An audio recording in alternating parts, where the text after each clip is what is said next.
जब बच्चों की आंखों में ख्वाब होते हैं तो उन ख्वाबों के आगे सारे आंसू छोटे पड़ जाते हैं। इसी तरह से एक कहानी आज मैं आपके सामने लेकर आया हूँ शिवा की।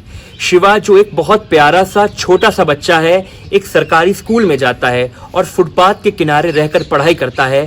आज मैं उसकी कहानी आपके सामने लाया हूँ। तो प्रस्तुत है शिवा। शिवा बेटा, थोड़ा अपना परिचय दिए जनता को। जी, मेरा नाम शिवा है और मैं कक्षा 9 का विद्यार्थी हूँ और मेरी पढ़ाई लिखाई अच्छे से हो रही है इस समय। शिवा बेटा, आपके परिवार में और कौन कौन है?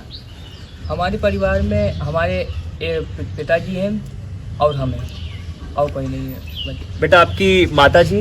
माताजी का हमारा जब मैं 1 साल का था तो उनका देहांत हो चुका था, स्वर्गवास हो गया था और तभी से मेरे पिताजी अकेले पाल रहे मुझे। अभी शिवा ने बताया कि जब शिवा की उम्र मात्र 1 साल थी तब उसने अपनी माँ को खो दिया था। बेटा शिवा, जब बच्चा अपने घर आता है स्कूल से तो उसका मन करता है कि उसकी माँ उसको गरम गरम रोटी दे, अच्छा अच्छा खाना खिलाए। तो आपने तो अपनी माँ को खो दिया है, तो जब आप बेटा अपने घर जाते हो तो आप क्या उम्मीद करते हो? कौन आपको खाना देता है? जी, हमारा खाना तो हमारे चच्चा देते हैं। उन्होंने भी हमारे पढ़ाई के लिए बहुत कष्ट मतलब झेले हैं और उन्होंने जब मैं 2008 में यहाँ पर आया था सरसैया घाट से परेड में, तो उन्होंने मुझे तब से पालने की कोशिश की है और उन्होंने हमें अच्छे से पढ़ाया है और लिखाया है। और मेरे पिताजी भी बहुत बड़े उनमें योगदान रहा है जिन्होंने हमें अच्छे से पढ़ाया और लिखाया। बेटा शिवा, हम जब बच्चों को आजकल के देखते हैं तो कोई सचिन तेंदुलकर बनना चाहता है, कोई वैज्ञानिक बनना चाहता है, कोई डॉक्टर बनना चाहता है, कोई किसी न किसी महापुरुष के आदर्शों पे चलना चाहता है। तो आप किस महापुरुष के आदर्श पर चलते हो और आप किस तरह अपने आप को आगे देखना चाहते हो?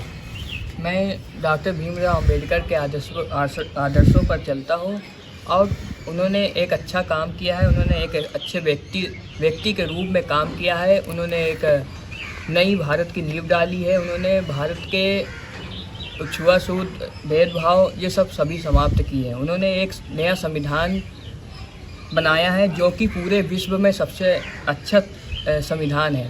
उन्होंने पूरे विश्व के संविधान की कई किताबों का अध्ययन किया, फिर उसके बाद हमारे देश का संविधान बनाया है और उन्होंने एक अच्छे संविधान का नींव रखा। बेटा शिवा, जब खाली टाइम बचता है, जब आप पढ़ाई कर लेते हो, अपने स्कूल से घर आ जाते हो, तो आपका जो फ्री टाइम होता है, आपका जो खाली टाइम होता है, उस खाली टाइम में आप क्या करते हो? उस खाली टाइम में मैं बच्चे को पढ़ाता भी हूँ और अपनी ज़रूरतों को पूरा करता हूँ उन्हीं के खर्चों में, या बच्चे जो हमें पढ़ाता हूँ और वो जो रुपए देते हैं और उन्हीं के पैसों से हमें अपने घर का और अपने आप का भरण पोषण भी करता हूँ। आप बच्चों को बेटा पढ़ाते हैं तो आप इस टाइम कितने बच्चों को पढ़ा रहे हैं और आपको कितना पैसा मिल जाता है? मैं अभी 4 बच्चे को पढ़ाता हूँ और मुझे 800 रुपये मिल जाते हैं। 800 रुपये आपको मिल जाते हैं। तो कितनी प्रेरणा देने वाली बात ये बच्चा हमको बता रहा था कि ये डॉक्टर भीमराव अंबेडकर जी के पद चिन्हों पर चल रहा है और खाली समय पे ये अपना खुद जीवन बसर कर रहा है पैसा कमा के।